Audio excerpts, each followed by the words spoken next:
Hi, welcome. We had such an amazing conversation with our good friend Laura Bethmann. Yeah, Laura, someone we've known for years through the art club, is not only extremely talented, she's one of the pure hearts of the world. Yeah, she does nature printing, watercolors, illustrations. She's such a phenomenal artist, and she really helps keep Art Club running. And she's also, like I said earlier, such a great friend, and we were so thankful to have her on the podcast. Yeah, and did I mention why? She dropped some wisdom and all kinds of cool stuff. Yeah, it was a lot of fun. Laura, we love you, and we love this episode. So, Don, will you please introduce our friend? Laura Bethmann!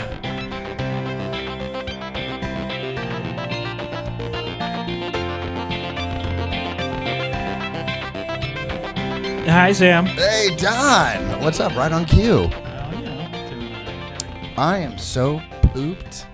I've been, we're full swing at summer camp. Okay.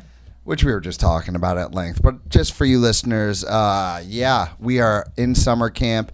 Game shows, pools, prizes, just fun and madness nonstop. So it's a good summer so far. Nice. How about you, man? Just working, planning. You know, the other day we spoke and you mentioned to me that you have someone that you consider an extremely good friend of yours and that you would like to bring her onto this show. I did say that. And we did bring her, and she's here. It's happening. It's Laura Bethmann, everybody. Woo! Laura Bethmann. Let's see if I get it right. There it is. There she is. There it is. Nice. Hi, Laura. Hi. Welcome to the clubhouse. I love the clubhouse. Thank you. It's just so exciting to be here in the clubhouse. I interviewed you on the Pillars of Hamilton. Do you have any memory of when that was? A long time ago. It was a long time ago, right? Are we talking pre-COVID? It could be. I I was a think- lot younger then.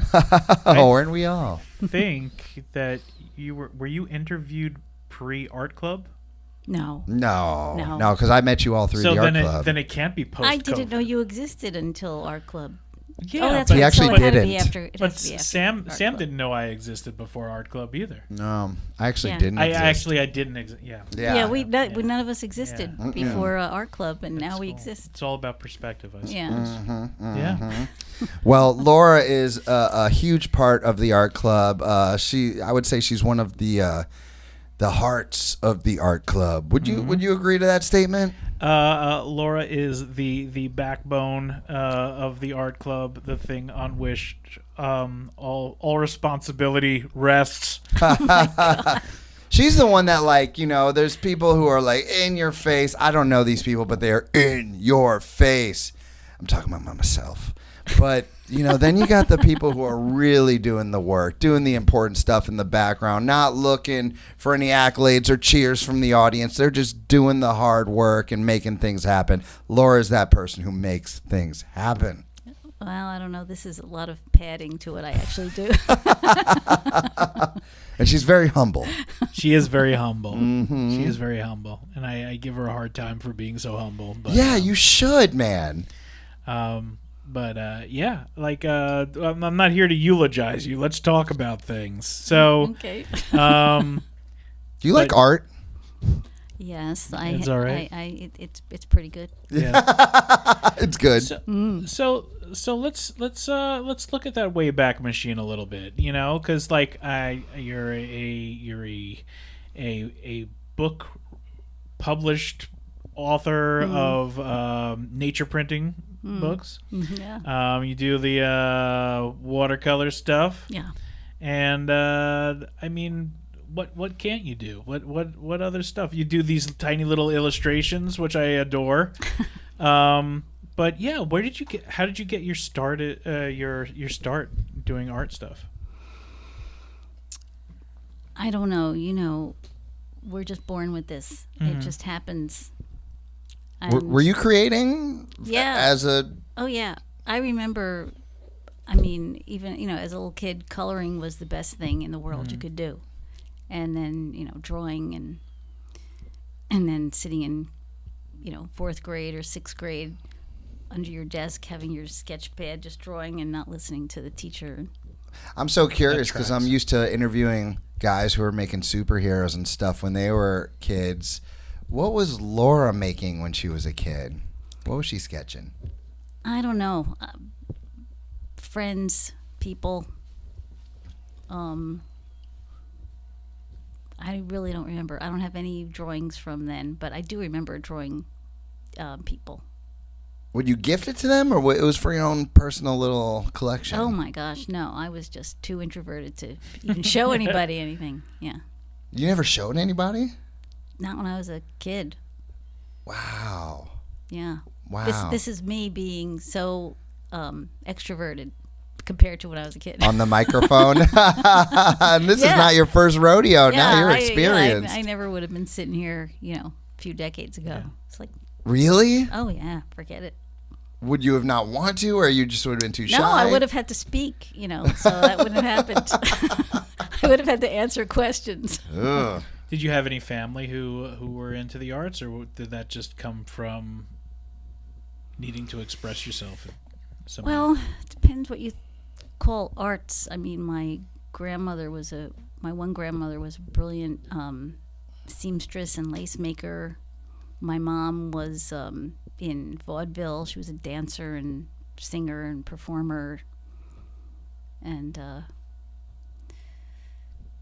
yeah, I don't know too many other. I don't know that there are any other. My dad did like to do, woodworking and stuff. So he liked doing crafty things with his hands and stuff. Does that count? It's like, I think this is the first year that I heard about that whole vaudeville performer background. Like, what? Oh yeah, I remember telling you I have a whole lot of really cool photos of Yeah. her and my aunt as the Texas darlings. They were from Manhattan, but I guess Texas was exotic in the 1930s. Well, that's what I was telling you about I think it was my grandmother's cousin or aunt, like something like that. They were part of the Sherlock sisters. It was it Mabel and so but it was the same kind of thing, they were vaudeville singer performers and dancers, I think, too. And I can find like little blurbs that show that where they were performing and stuff, and I have one playbill with a picture of them, but not anything over that. So I am very excited to see some of these pictures, that if you can share them with me at some point. Oh yeah. We'll do that. Yeah, I have some. Well, not really playbills, but some like newspaper advertisements and like press releases and sort of things like that. That's cool. And yeah. When you were creating art, were you inspired by anything? Did you have an artist that you looked up to, or were you just doodling? Yeah, I never thought of. I just did it. I mean, I never thought of it as. I didn't have any outside inspiration that I can. What about as you think of. were growing up, though? Since you were so into it, were you eventually like, in oh, high school, I really,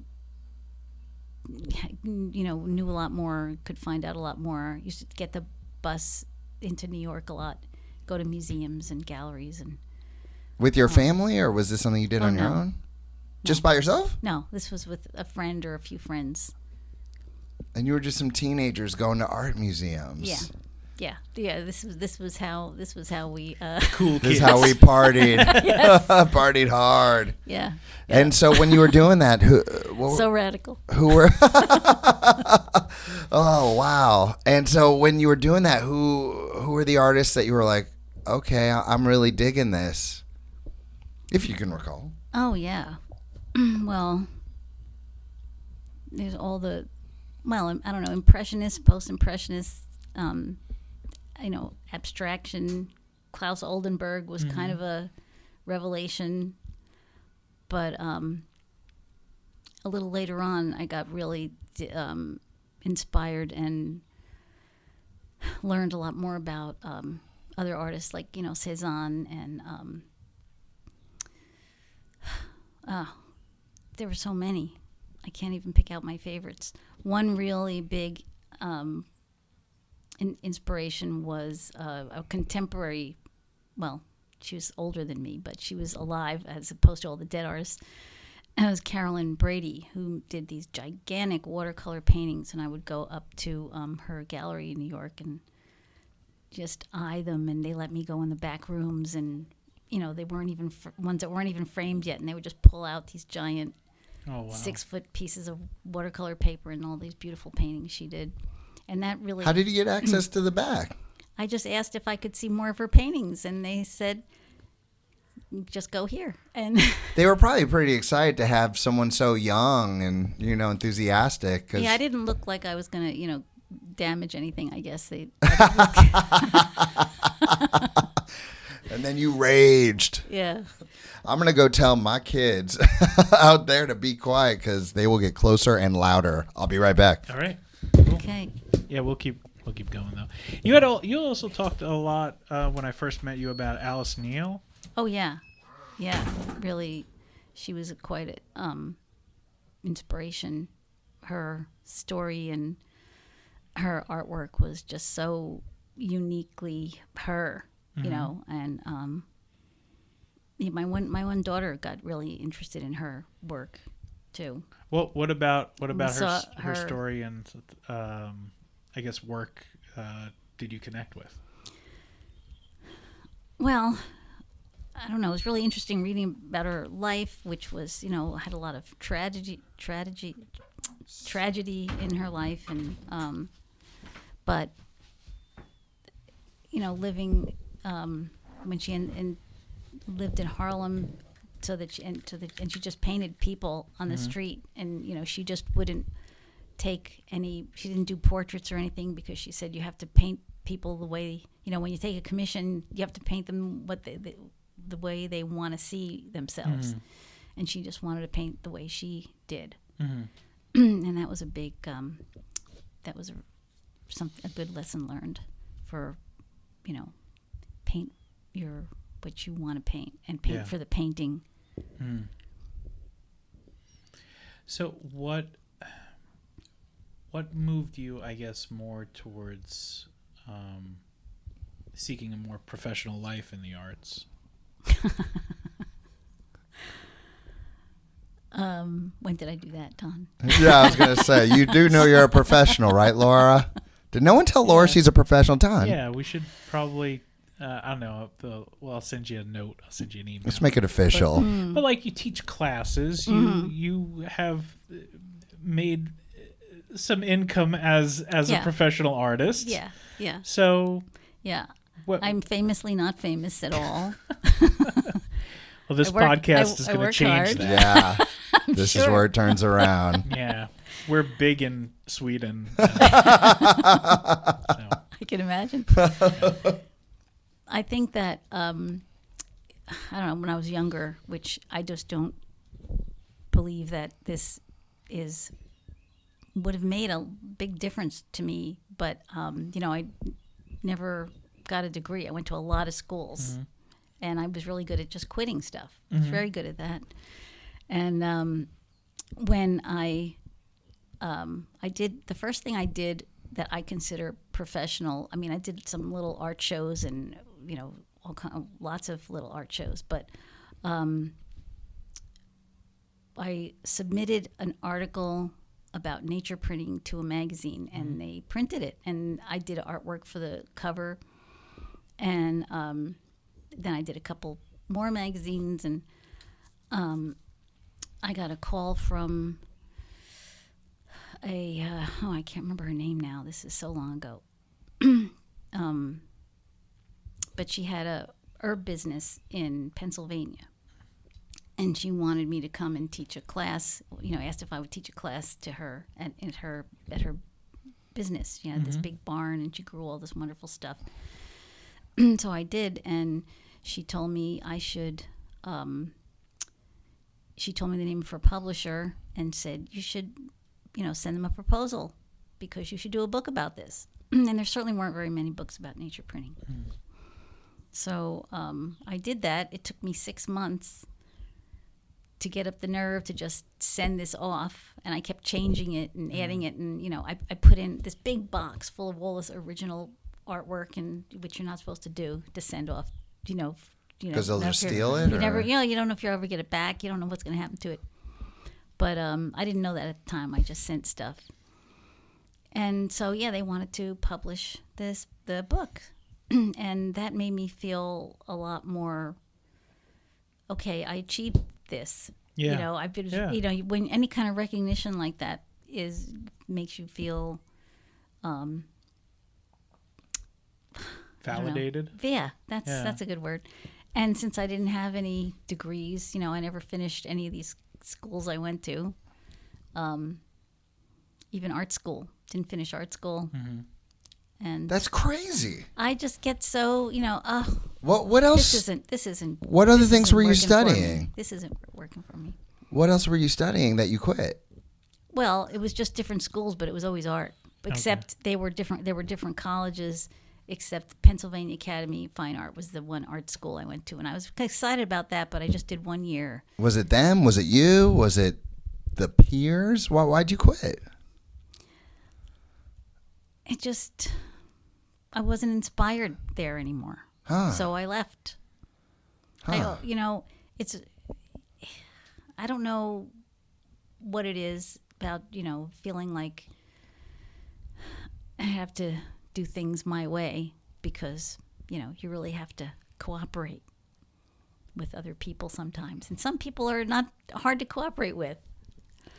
Who, Don? Well, This guy?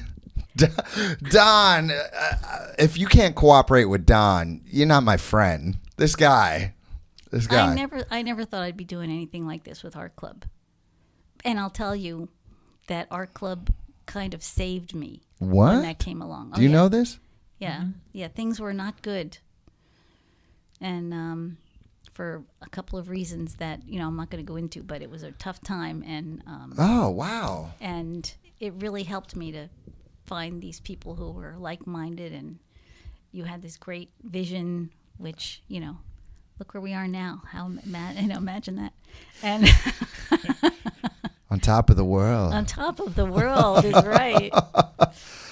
And it made a real difference. Yeah. How long, if you don't mind me asking, I'm not asking you to elaborate, but like how long was the tough time and then before Art Club came around?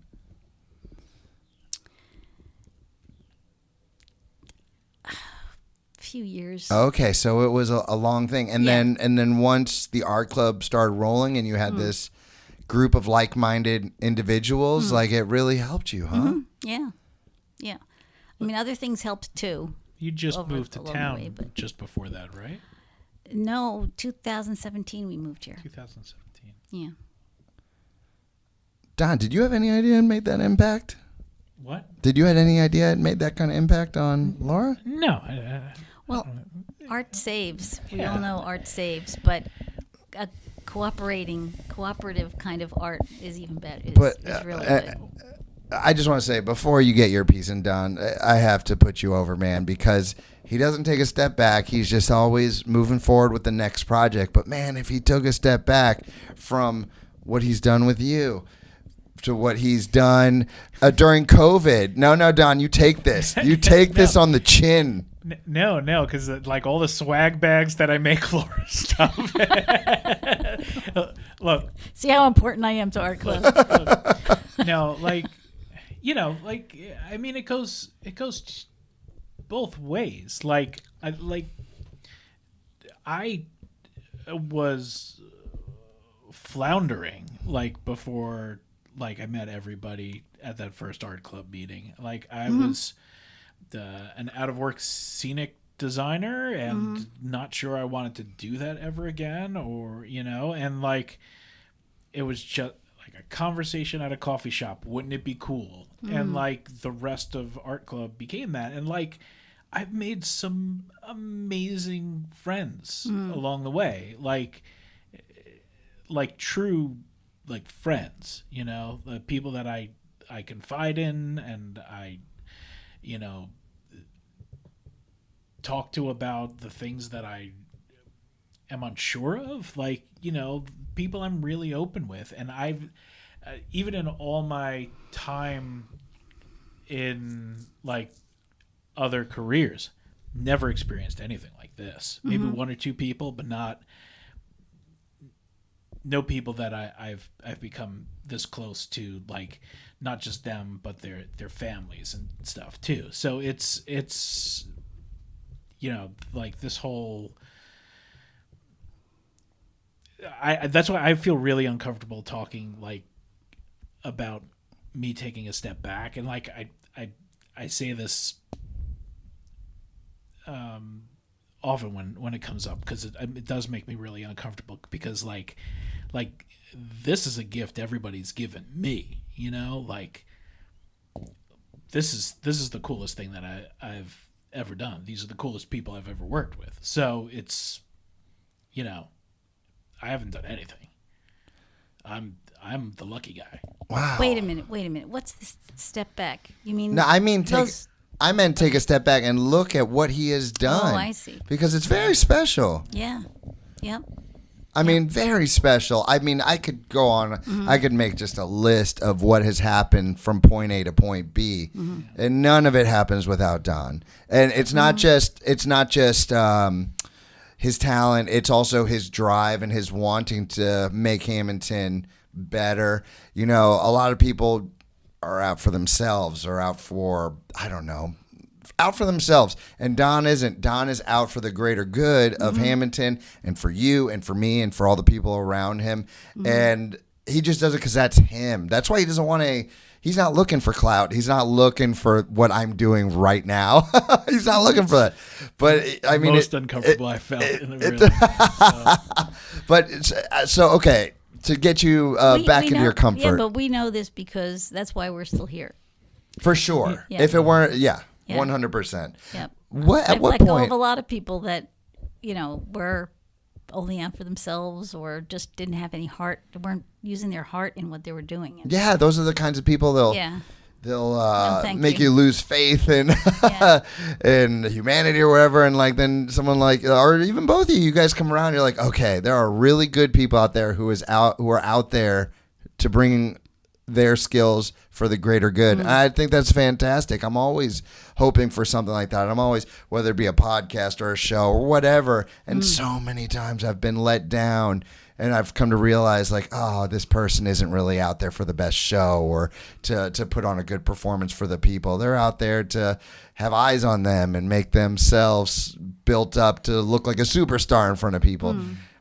And here's just this group of people who use their talents because they want a better, more beautiful town, world. It's freaking awesome, man. It's great. Like Laura. No, I was just listening, Laura. You want me to keep going, Don? No, I thought you were telling me to shush. No, I would never. Put a finger to your mouth. I would Why never. is he telling me to shush? This is a podcast. Did I do that? We need. Can we get the playback? Can we we're watch not the video? recording it. Oh, right. I Let's forgot. listen to it. Let's see if we can Yeah. put your finger to that. I thought he thought that you were going to throw that bottle at him. No, I get that a lot. Yeah. No, but Laura shows up for everything. Like I call her. I probably talk to her more than I talk to some family members. Like and she's always picks up the phone. I'm always like, "Is this a bad time?" She's like, "No, With a heavy sigh. fine." No, I see in the photo. It's done. Oh, good. I can't wait to talk to you. Oh, dang. Nice. But yeah, Laura shows up for everything. She's at the chalk drawing event. She's helps hang all the gallery shows. She's there when I can't be there. Sometimes. She's, Sometimes. She keeps the a saint. motor working. So it started off at a coffee shop with just a conversation. At what point did you two realize that, like, oh, all right, cool, this is actually something? Well, I don't know where. I knew Sue Yeah. also, and she's the one who told me, "Oh, come over. That we're having this, Art club bunch of thing. artists are getting Yeah. together." And that's where I met Laura, was at Sue's place. That was right before The I first think meeting. I met you. Oh, you met her. Okay. That was going to be one of my questions. Like, did you guys know each other beforehand? No. Or? No. But it was. Oh. It felt really good, Yeah. and then there was the big shutdown. So Yeah. and then you took everything online. Brilliant. Well, it seemed like the only thing that made sense is to bring, if we can't bring people to the art, we bring art to the people, right? So I don't know when Art Club became like we should create an organization about that. I don't really remember when that conversation started. It had to have been, I don't know, maybe over a year that we were doing this stuff before it started to be like, well, maybe we can. Well, it was gradual, but then with the Arts and Music Festival, we knew we knew we had something going here. That really pushed things forward. Probably. Yeah, it's a big one. festival. All started with you guys. For me, she's pointing. There's another finger. So shut up. So like, There's my pointer finger. Yeah, I used to see another finger. Yeah, thumbs up. Yeah, so I definitely thought that the online thing was very cool because, oh my gosh, we were all stuck in our homes. That's one of my favorite things about you people is because I've tried to work with so many creative types over the years, and so many of them don't want to try things out of fear of failure. And you're like, hey, let's have a bunch of random artists come in so we can tell them about Art Club. Like, let's just do it. We did it. Yeah. Let's have a game show. Okay, let's do it. You guys just go for it. Well, I mean, that's the nice thing about like being new and being fresh. It's like nobody expects anything from you, right? So it's like, well, if it doesn't work, then I don't know. Nobody's going to think about it in like 3 months or next week. So like, let's do the thing. Let's try stuff, and if it works, we'll do it again next year. And that's the kind of stuff that we've been rolling with. Yeah, you're right. It's a really good thing to not have those expectations. Yeah. So if you get big enough, then it's like you have to live up to certain expectations. You have to make certain people happy, certain sponsors who expect things, possibly. We don't want to get too big, Don. I've seen so many wrestlers, like wrestlers or just performers who won't do a show because I don't think there's going to be a lot of people watching. And you guys are all like, well, we did a game show once with like, I don't know, like 12 people showed up. We had a good time. Yeah. We weren't like there was only 12 people. We were like, oh, that was fun. Yeah. I love that, man. Yeah. Famous people start out like that. Yeah. John Oliver tells that story. There were 2 people in the audience or something. I forget how many. It was really. Oh, really? What he was doing stand up and there was only 2 people? Oh, that's brutal. And one of them got up and left. Performing to one person? Yeah. I love that. Yeah. I did that with I did a production of The Mousetrap. This is back when I was like 17, 18 years old, and it was during a blizzard, and we had like 4 people show up, and I think 2 of them were related to the cast members. Yeah. And you just still do it. Like it's, I don't know.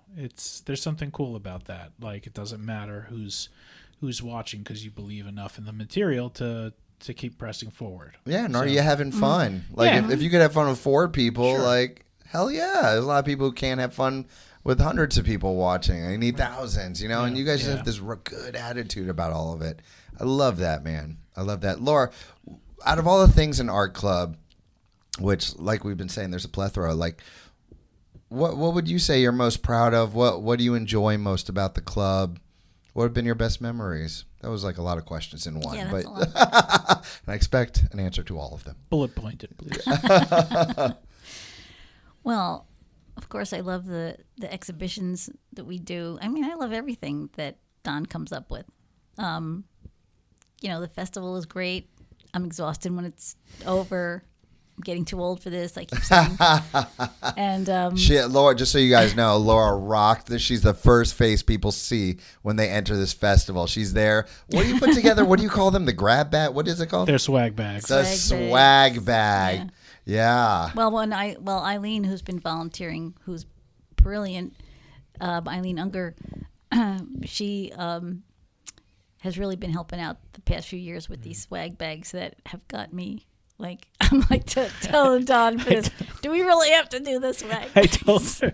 He I told her me, that I was gonna give her we're gonna do 100 this year. She's like 100. What? That was like 500 things altogether. Yeah, that's There's a lot in those swag bags. Yeah. So Anyway. like 50's better. We do 50. Yeah. She's giving the death look, ladies and gentlemen.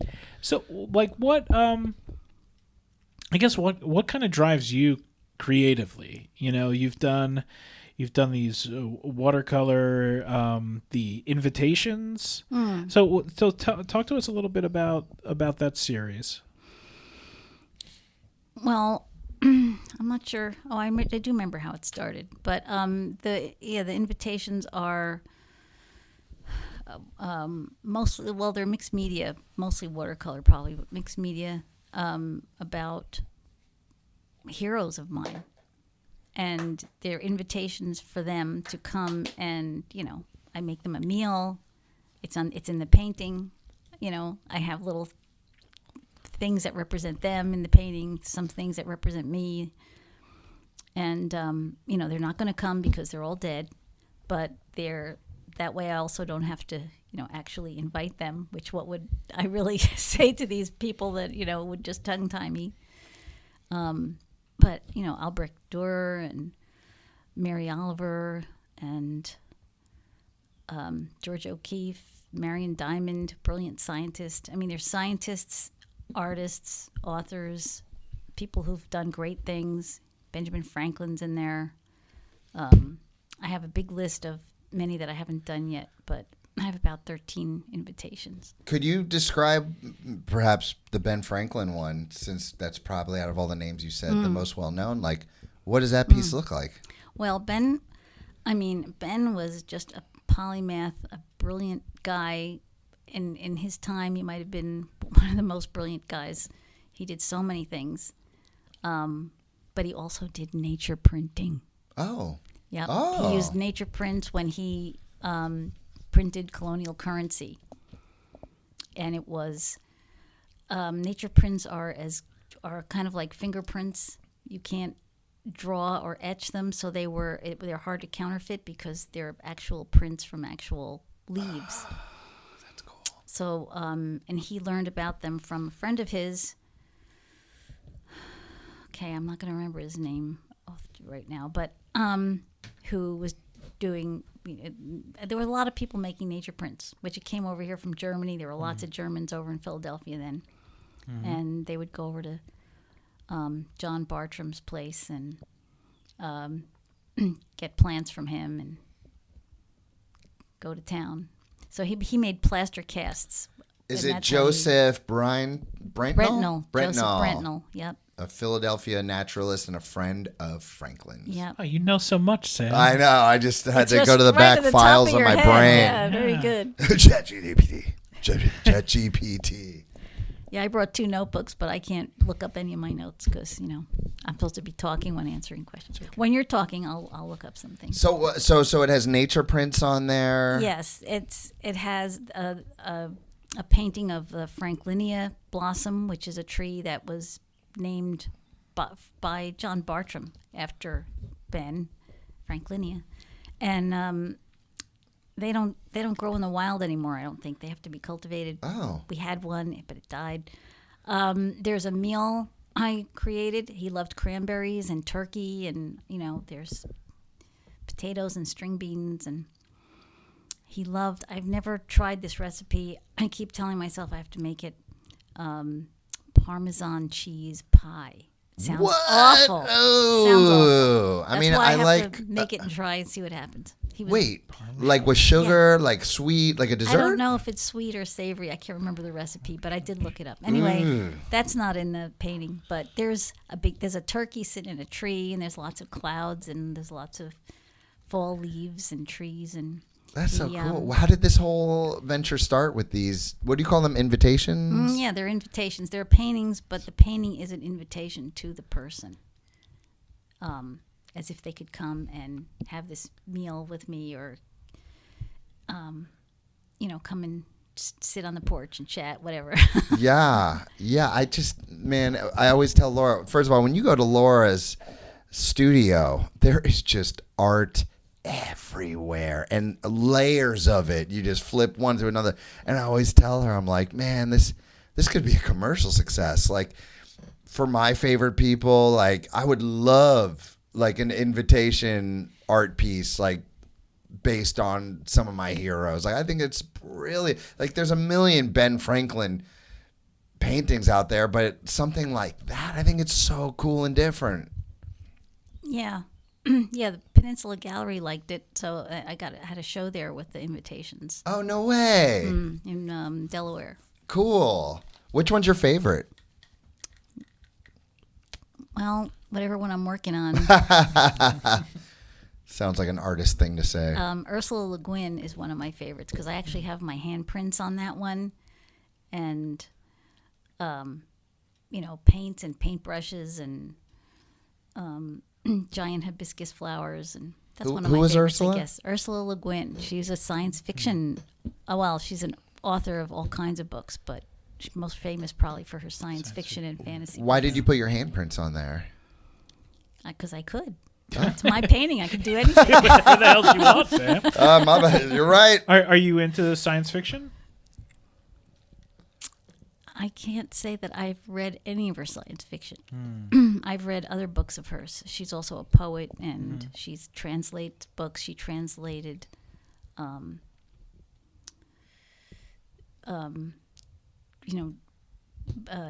Chinese religious texts, and I mean, she's just amazing.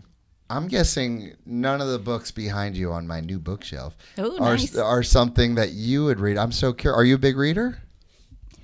Not as much as I used to be, but I do love to read. Yeah. I mostly read nonfiction, though. Oh, actually. okay. Like biographies? Well, and anything that's informative. Yeah. Not necessarily a biography, but yes, biographies because, and I've read a lot of biographies in the past too, and that's how I got to learn about all these dead people. Yeah. I love biographies. That's one way, especially if they're not authors. You can't read their books, but you can read about them. Yeah. Yeah. And so out of all of the invitation pieces, which one would you think people would be drawn to most? Which one, if you were going to sell it, would it be the Ben Franklin one or? I don't know. I mean, only one of them has sold, and that was Mary Oliver, and that was one of my favorites too. Have you thought? I don't know. Like, I know there's like the website Etsy and stuff. Like, have you ever thought about putting it out there? You have so much work. Yeah. You have so many beautiful pieces. Yeah, you can come over and give me pep talks, and then I'll do it. I will anytime. I've done it once before, and the one specifically that I thought they should be selling at what's it called, Hobby Lobby and places like that, where I don't know what you call this. Hobby Lobby, come on. I don't know. Who else sells art? I don't know. Spencer's Gifts. Well, art I don't know. art galleries sell art. Yeah. Yeah. Yeah, but I just feel like some of your work could just be such a commercial success. Like I don't know what you call them, and maybe you can describe it for the listeners, but the pieces that have The humans. the people on Yeah. them with Yeah. usually like a line on them. And sometimes there's some humor or some deepness to it. I like those. Yeah. What are those? That started in COVID. So that started as a COVID project because there was nobody. So I made up some people to visit with. Oh. I don't know if that's beautiful or sad. No, it was fun. It was fun. Yeah. And I was in my studio all the time. I would go down there and Chris would say, are you submerging? I was like, you're going to be down there forever now. Would you till make 2 people- o'clock in the morning? Would you only, since, we were all alone, were you only making people you'd want to hang out with, or were you also making people you wouldn't want to hang out with? Was it a variety? Oh, yeah. They were just whatever came to mind. They were fun people. They were sad people. They were, devoted people, scary people. Maybe this is a cliche. Esther Froome, she was, she only speaks in questions. She was one of the unusual people. That's what you wrote on the piece. I think I remember it. She only speaks in questions. She's I one of remember my that. favorites. Yeah. And I love Aunt Jane. I don't know who I based her on. Although I realized not too long ago that my favorite aunt, I mean, I only had one aunt really that I saw a lot, was Aunt Jo. And so it's the same letter, so she doesn't look anything like Aunt Jo, but. I feel like this is a pretty cliche question, but I'm going to ask it anyway. Like, because you have so many ideas and such a variety of pieces, like, where do you get your inspiration? If you can put that into words. Right here, right now, anytime, right? I mean, when you're making breakfast, when I first wake up, I love it when I have an idea as soon as I wake up. That's like a good way to start the day. Do you try to have ideas or it just comes to you? And I have my sketchbooks that I write in or draw in almost every day. I would say every day, but there are some days that I just don't have time to do that. But a lot of ideas just come out of your head while you're just having a pencil in your hand. And and you never know what, you're an artist is working all the time because you never, everything is, it's all about paying attention and seeing what strikes you, So, and I'm working on a new website, which has taken me, I don't know, decades, it feels like. I think I know how I want to change it, though, because I have my website designer working on it, and I'm not happy with how it is, and I think I know just how I want it to look this time. So, but anyway, all right, so I said that so that now I lost my train of thought. But working, even using my sketchbook helped me figure out how I want my new, how I want my website to be redone. But what are you making a website for? I call it a sketchbook, but it's also a notebook because there's a lot of writing in there too. I'm sorry, what? What's the website for? Is this to sell pieces, just to get? It's just like a online portfolio. Okay. I don't know if I'll ever make it a store. I mean, I just can't picture me doing that, but you never know. Yeah. You never know. Yeah. I'm really an artist to make art, and for love of the craft. And I don't look for accolades or I have to sell. I have to make lots of money. Does it feel good when? Yeah, success to me is just making art that I think is decently acceptable, High bar right there. And so there's something I love in all your pieces, if you wouldn't mind speaking about. There's always, maybe not in all your pieces, but in many of them, you have something hidden inside of those. Can you talk about that a little bit? Yeah. I like to have layers of stuff, and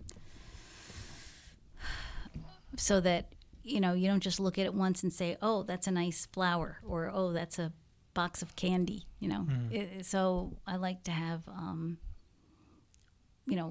different layers of things to see, if you just look for a little while. Yeah, or you check it out like the second, third time, you're like, oh. And the first painting I did that had moons in it, I did no plan to do moons. And that's where things just come up, right? I was just painting, and it's hard to do this in watercolor because you can't, it's really hard to change anything, But I started, somehow they just evolved in that painting, and then I kept doing them, and it's the a moons. natural, and it's a natural thing because I love the moon. Just going outside at night and looking at the moon is such a peaceful thing to do, and it makes you feel so small in this giant universe. So like not having a big importance is really a gift because you can let go of a lot of stuff and just find the central important sauce. I get that so much because, like, in the chaos of the day, making lunches for the kids, all the stuff that I listed before, and I don't do it enough, but every time I do, I'm staring up at that sky, looking at the moon, at those stars. I'm like, oh, yeah, I'm totally insignificant in the universe. Yeah. Like, everything's going to be okay. Stop stressing yourself out so much. I might do it tonight. Yeah. And life really is short, so it really brings that home too. Like I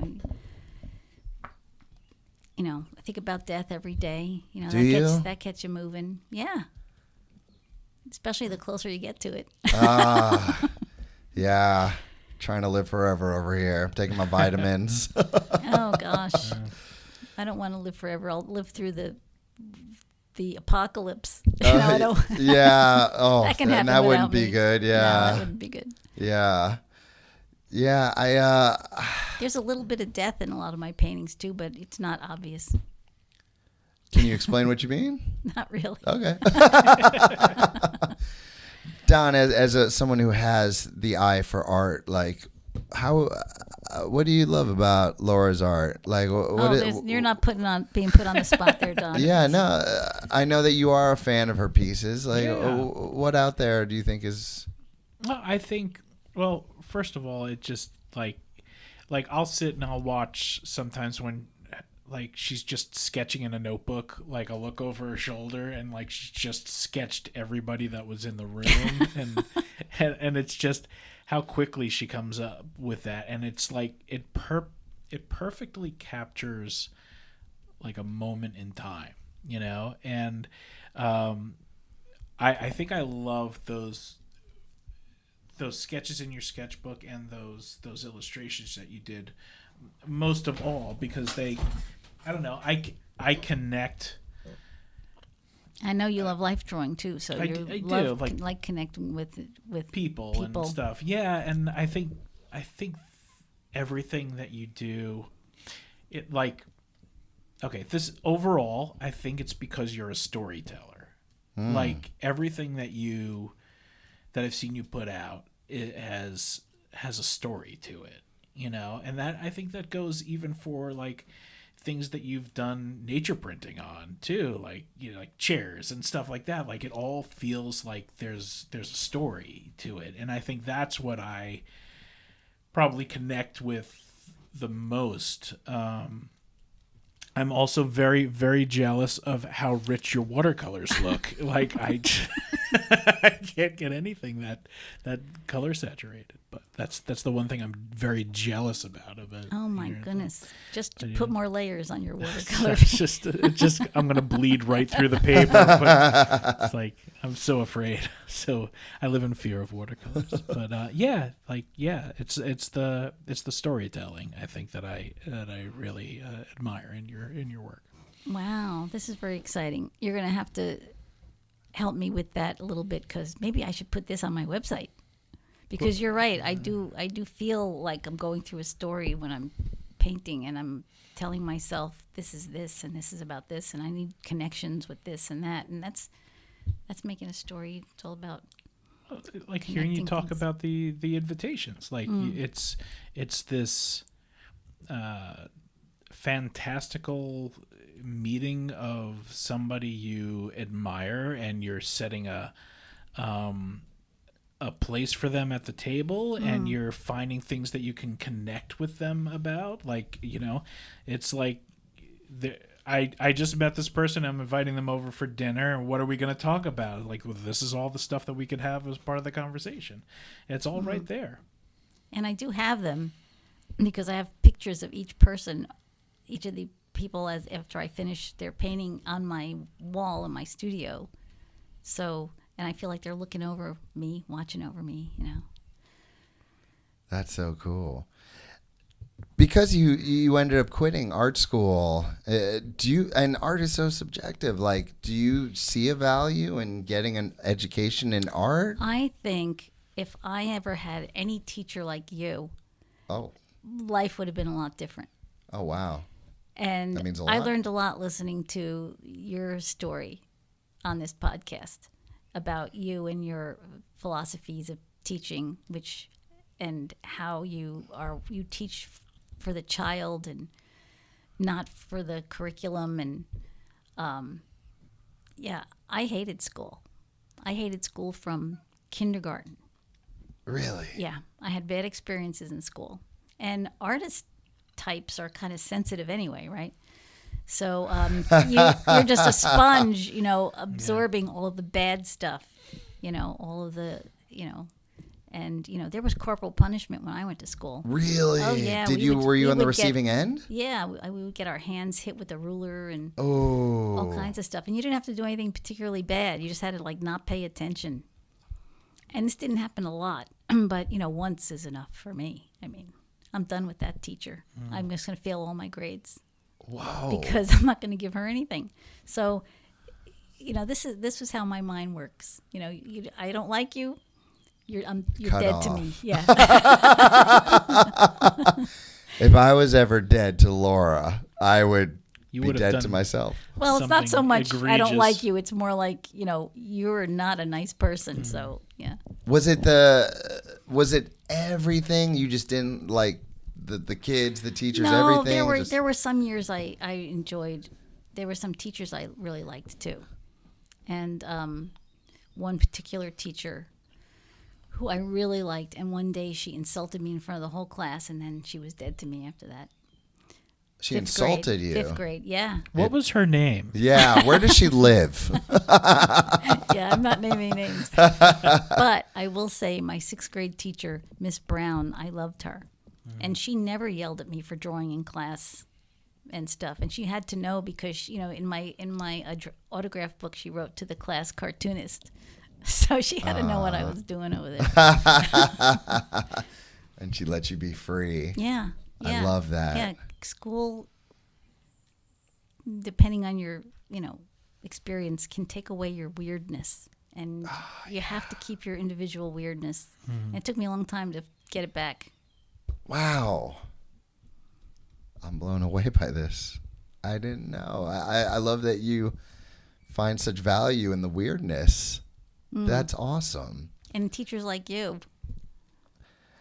So you think that first of all, I'm touched. That means a lot coming from you. And so you're saying that you do think there is a value. You just have to be with the right. Oh, yeah. School is very valuable. Learning is wonderful. And it took me until I was out of school, which I did not graduate high school. I just quit. You didn't graduate high school. No, I quit. And then that September, I went to county college.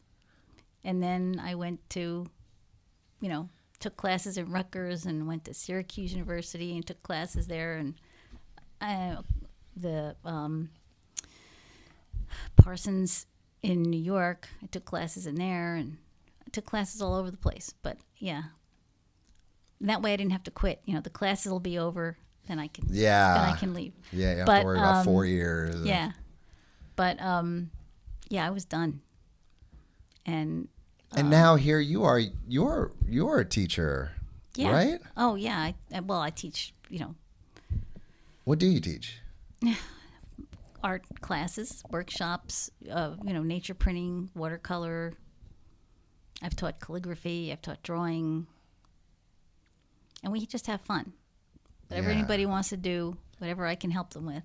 Well, I remember something you said several years back because you brought up a really good point, and it really hit home. I can't remember exactly what we wanted to do, but it was something along the lines of rewarding a kid or a teenager or something who had the best piece or are making some kind of show where in the end we judge. And you let me know, no, we're not doing that because we're not judging people's creativity in their art. Well, kids especially. Yeah, that's right. I remember that now. Yeah, because I don't like judging kids' art. I've never done it because I don't know. It just doesn't feel right. Well, yeah, it makes sense. I mean, the kid who doesn't, quote unquote, win the competition might think that their artwork is lesser than. Mm-hmm. And competition isn't a bad thing, but I think our society, if it was more cooperative and a little less competitive, it would be a much more, less. I think even mostly with the arts, especially, right? Because it depends. Well, the arts can bring people together. The arts do amazing things for entire communities, right, Don? Yeah, that's what I hear. Yes, they do. Yeah, I hear that. Well, I also like to echo that sentiment. Like when you Yeah, that's why there's so many people out there who are like, "Oh, I can never do that. I can't draw," you know. And at some point, somebody said, "What's that supposed to be?" You know, Yeah. instead of like, "Tell me about this. Yeah.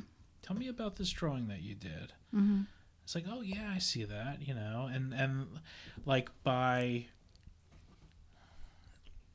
sort of cutting down like a young person's creativity, and I think any person's creativity robs the world of that unique voice, because there's going to be things that their brain tells them, like, this is a cow, this is a cat, and it's going to be really interesting looking, and the world will never get to experience that. Like, even when you're drawing something that's photorealistic, it's not going to be the same photorealism as somebody else's photorealistic drawing, because it's always going to have a bit of what you put into it. So Your heart and soul. yeah, and like, it doesn't make any sense for people to say like, no, this is what a tree looks like, dummy. You know, like that Yeah, doesn't like that doesn't suns- feel good. Suns aren't purple; they're yellow. You know, Yeah. and you tell a third grade kid that, and it's a big letdown. It is. Yeah. And And- they don't understand what we're talking about right now at that age, that how Yeah. subjective it is. It's either, oh, is it good? I can't tell you how many times I've heard a kid say, is it good? Do you like it? You know, and needing that validation.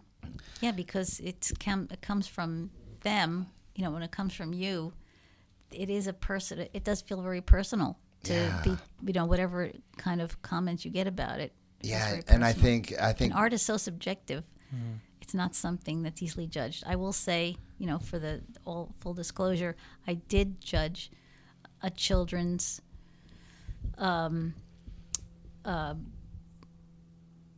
well, it wasn't a competition exactly. Well, I guess it was, because it was being judged. But there were lots of prizes, and every kid got prizes, even though there was a first, second, and third. Every kid got lots of prizes and T-shirts and everything. So I thought, and they kept it, and they said, "Please, will you do this?" So I kind of gave in, and I'm sorry, but I did judge that. Was that recent? Yeah, Oh, Did you get a T-shirt too? I did. nice. Nice. Everybody got a T-shirt. That's really what's important. Yeah, that participation prize right there. But it was it was good.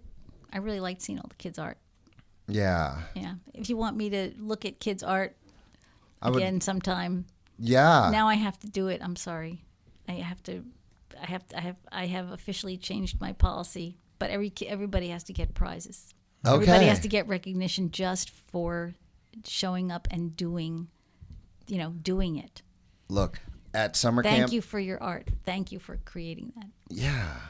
At summer camp, I'm always looking for stuff, especially for the girls, because we have a lot of sports out there, a lot of competitions. And I'm always looking for stuff for not just the girls, but the guys there's plenty of boys out there who don't want to be playing sports. They want to be doing Yeah. something else Yeah. creative. And there's girls who want to play sports. Yeah, Yeah. absolutely. And I'm always looking for stuff like that. So if you ever throw out an idea, or now that my wheels are turning, I'll throw one out to you. But to give these kids at summer camp an opportunity to create something, show someone who's an established artist, and get their feedback, get their T-shirt, whatever it is, like I think that would mean a lot to them. There's a lot of girls who at my summer camp, the other ones are loud, they're screaming in the pool, and then the other ones are a little quiet, and they're doing their own thing. And I always make time, I'm always going to every single one of them, and I just think so many of these girls would love an experience like that, getting to talk to someone who has your portfolio, come and check out what they've made and get your feedback. I think that'd be awesome. Oh, yeah. I'd certainly be happy to encourage any kids who like to make art. Yeah. And Let me tell In you, that if I way- put in the that word way. out in my morning meeting, just say, hey, by the way, my friend Laura's coming by, tell them who you are, and I'll say, hey, at 11 o'clock, we're going to be in here, and she's going to be here. You could create something and see what she has to say. I know people would jump all over that, so we'll talk. Okay. I've committed myself. We do that. That happens to us all the time. Yeah, we'll see if this recorded this time. So if there was some advice that you gave to like artists that are either trying to find themselves or are kind of on that road to figuring out where they fit in, what kind of advice would you give them? Well, first of all, we're our own worst critics. Every person who makes art, that person is their own worst critic. I mean, if they're not their own worst critic, they're probably not making good art. Because you have to really care about it to if you really care about it. And I do believe in I forget what this Japanese word is, but it means to put your heart and soul into your work.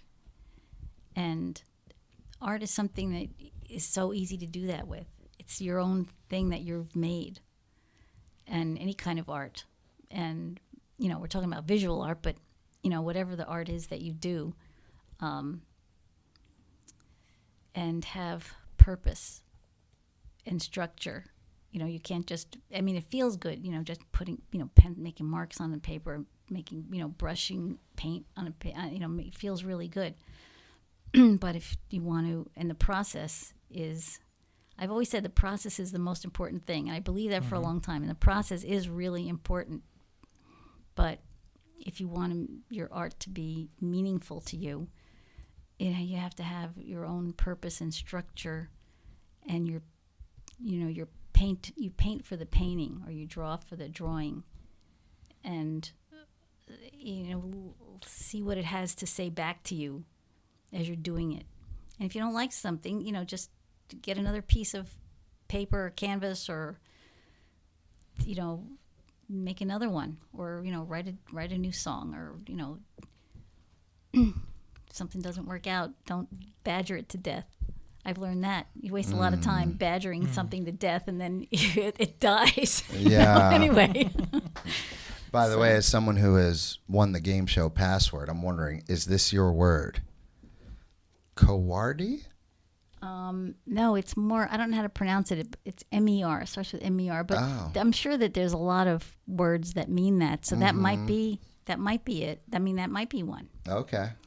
It's in my notebook, but it'd take me a while to find what the page All it's right, written on. we'll have to make a sequel. Part 2. Cool. Wow, I didn't know I had so much advice. I guess, in your advanced years, you've come to, learn all these wise things. You're very wise, Laura. Very wise. Anything else? Anything to look forward to in the future? Any plans?